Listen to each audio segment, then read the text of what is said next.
Namaskar, friends.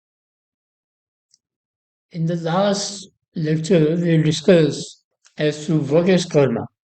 We started with the importance of karma because whatever you see in this world is the result of karma. So, karma is therefore very important. And in this lecture, now we are going to therefore understand how to perform karma because it is such an important task in everybody's life because from morning till evening everybody is performing some karma or the other. But if you don't know how to perform that karma, then there will be problems in your life because if you are not performing karma in the right manner, then you will be taking incorrect decisions in your life. And when you take incorrect decisions in life, then you are going to definitely face problems. Therefore, understanding how to perform karma is very important. So, in this, we first of all start with a very famous verse from Shrimad Bhagavad Gita, which many of you might be knowing. Karmanya vadikaraste ma phaleshu kadachan ma karmphal hetuhur bhuma te sanguat swakarmani. Friends, most of you will be familiar with this particular verse, but I think almost all of you will not have the correct understanding of what this verse actually means in real life. Now, first, I'll give you the direct translation. It says, you have the authority or control over your karma. That means, whatever karma you are doing, you have complete control over it. How you do it, when you do it.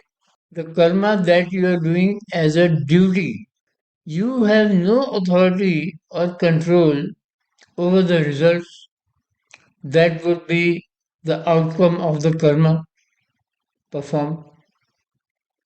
Whatever karma you have performed, you will have no control over the results of that karma. This I am going to just explain after I have completed the translation.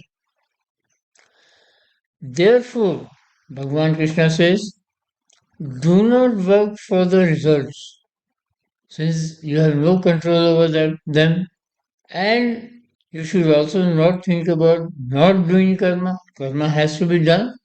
Now I'll explain to you what this verse means. Friends, suppose, as an example, if you are working in a factory, suppose you are an ordinary worker in a factory, manufacturing some product, you have complete control over how diligently you work and make a good quality product. You have complete control over that. If you put complete concentration of your mind, complete attention to the work, then you are definitely going to produce a good product. Now you understand how you don't have control over the results. Now, since you are working in the factory, obviously you are working in the factory because you expect that at the end of the week or at the end of the month, you will get a salary in return. Okay, it is for that purpose you are working. But do you have control over that result of the salary coming to you at the end of the month? I'll explain. Now, what happens? You make the product goes to the market, it goes to the distributor, it goes to the retailer, then retailer sells it, then retailer gets the money, the retailer pays back to the distributor pays back to the manufacturer, that is your company, and then your company, when the owner of the company has received the money, then he gives you the salary out of it after taking his profits. Okay, so it's a very big cycle. It may take months before this cycle is completed. Suppose everything is going okay, everybody is paying well, and your owner is also getting the money in time. But suppose the owner gets into a problem and he diverts that money to some other place and doesn't pay you. Suppose his mind is deluded and he uses that money to satisfy his senses in the sense that he misuses the money, then he will not have money to pay you.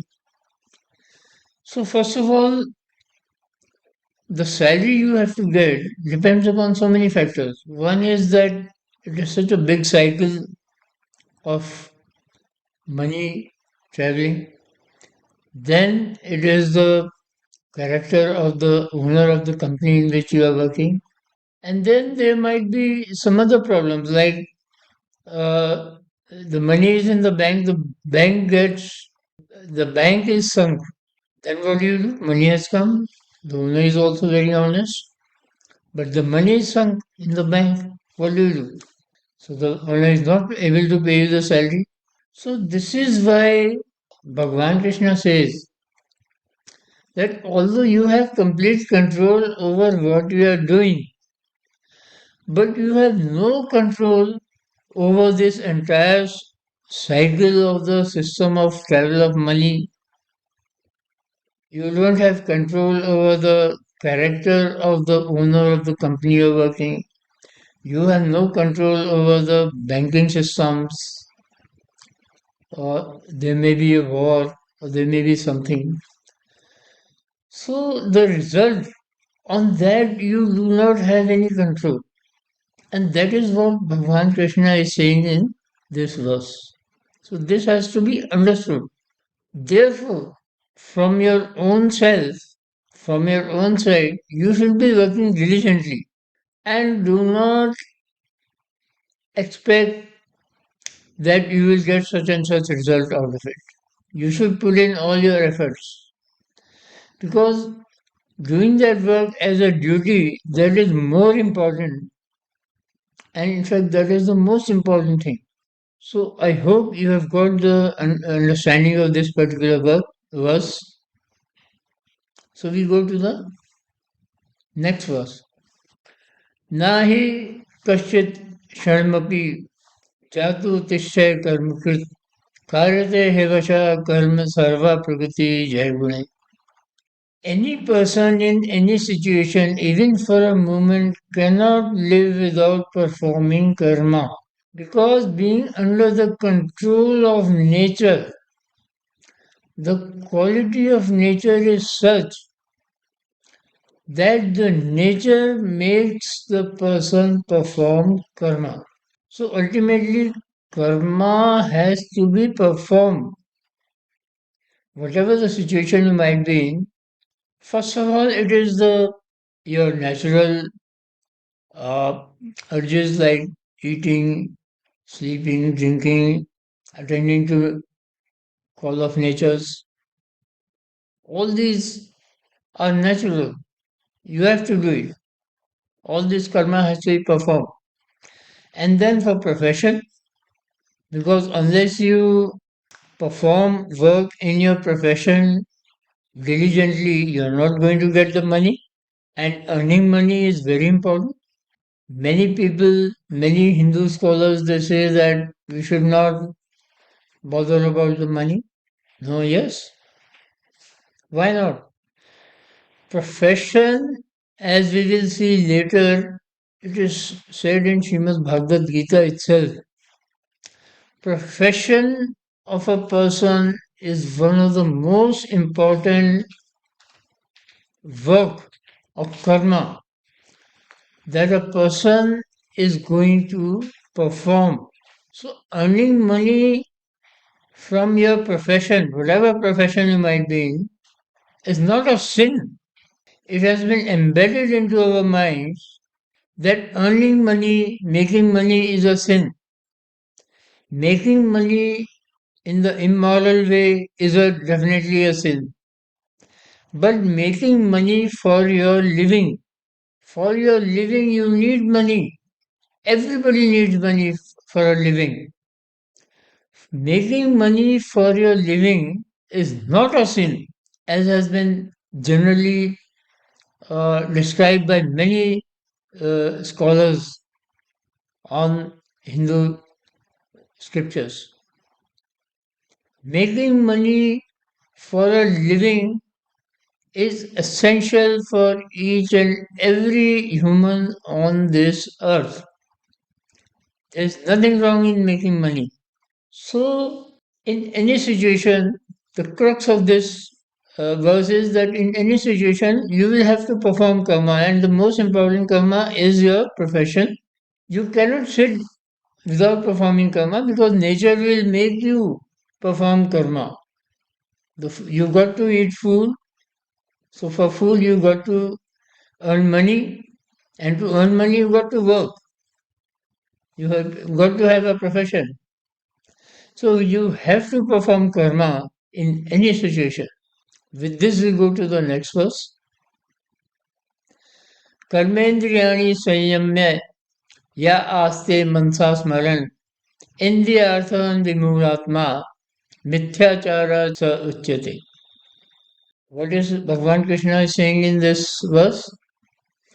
The person who stalls all the karma organs and thinks about the subjects of the senses, such a person's conduct is falsehood.